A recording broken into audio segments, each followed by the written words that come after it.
Martin Keynes for CRE 2024.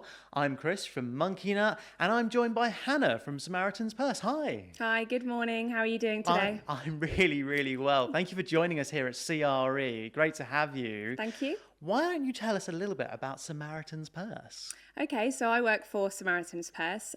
So we are a non-denominational Christian evangelical organisation providing spiritual and physical aid to hurting people all over the world. And everything we do is in Jesus' name.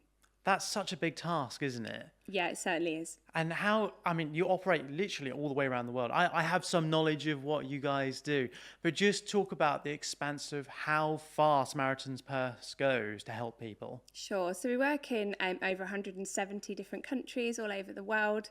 We provide disaster relief in areas such as Turkey, Ukraine, Gaza. And right now we're responding to the hurricane in North Carolina, which is interesting because our head office is in Boone in North Carolina. And normally we're responding in other parts of the world, but for the first time we're responding on our doorstep to the hurting people there. And what about in the UK? Are you helping people in the UK as well? We have done it in the past, yeah. So, for example, over lockdown, there was a lot of families that didn't have the right support that they needed for their kids, like digital poverty. They didn't have access to tablets and laptops. So we were providing those resources for schools and churches to reach out to people, and also providing, do you remember right back at the start of the pandemic, you couldn't get PPE anywhere. No. The face masks, the hand gel, the gloves, all that kind of stuff. So we were actually providing those for churches in the UK, so they could continue with their social action projects, their food banks, and always, meeting the needs of hurting people during COVID. Wow, so times. You really have been everywhere, really. Yeah. That's really, really impressive. Now, one of the things that I know you do, and you do it so well, is Operation Christmas Child. For anyone that hasn't heard about Operation Christmas Child, I think most people have, if I'm being totally honest, but if anybody hasn't heard about Operation Christmas Child, just walk us through what it is and how it helps people. Yeah, absolutely.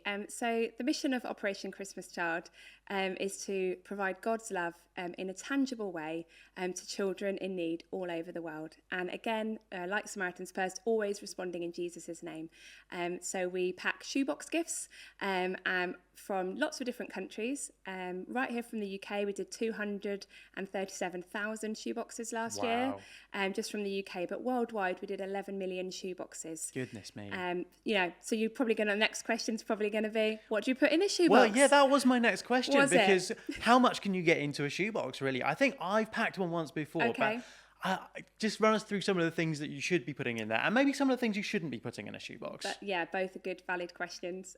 So we have pre-printed boxes that you can get off of our website, and those are really good, really sturdy boxes. But you can just find a shoebox and wrap it and fill it yourself. That's absolutely fine. So the three main items we ask for in a shoebox are toys, hygiene supplies, and stationery. So those are the main things that we put inside the boxes. And we ask for stationery because in some countries around the world, if you don't have school supplies, then you actually can't go to school. And if your parents can't afford them for you, then you can't go to school. So imagine the joy of opening a shoebox and having the stationery in there, which then enables you to go to school. So those are the items. We ask for a wow item inside the box. So we want every box to be incredible for the child. So when they open the box, it's a wow moment. So we do ask for the donor to give a wow gift inside their box as well. And what not to put in the shoe boxes. Main things are no liquids. So no toothpaste, no shower gel, no bubbles, and nothing edible. Yeah, those are the main things. That makes sense. No chocolate, no sweets. Fair enough. That does make sense. And we talk about moving 11 million boxes.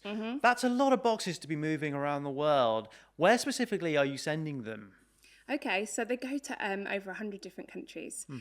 From the UK this year, I'm not going to be able to remember all of them, but we are sending them to Albania, Belarus, Moldova, Ukraine, and we're really Nigeria. But what we're really excited about is that boxes are going to Malawi this year for the first time from the UK for many years, and we're really excited for that.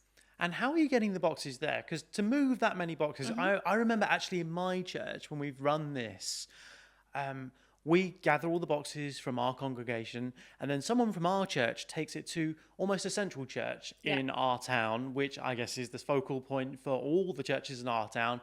And then what happens beyond that point, I have no idea. All I know is it goes somewhere and it gets to the right person. So Yeah. how are you moving these boxes? Do you have deals with, I don't know, air companies, or are you moving them by road? How are you getting them there? Yeah, that's good. You're right, because when I was a child and I packed my first shoebox when I was about 14, I did my shoebox, and then to be honest, I forgot all about it because I ticked that thing off and I'd done that thing. So what happens is, you're absolutely right, we have what's called church collection centres. So those are churches that partner with us to open their doors for 1 week in November, so the 11th to the 18th of November, and people from the local community, they might be individual packers, or they might be a school or another church in the community, drop their boxes off to the church collection centre. Then we have an army of volunteer drivers who go in their vans and pick up all the boxes and take them to our processing centres. So we have 7 processing centres in the UK, but our main one that's there all year round is our National Ministry Centre in Coventry, so not a million miles away from Milton Keynes. And we'll be open for 4 weeks, from the 19th of November to the 14th of December.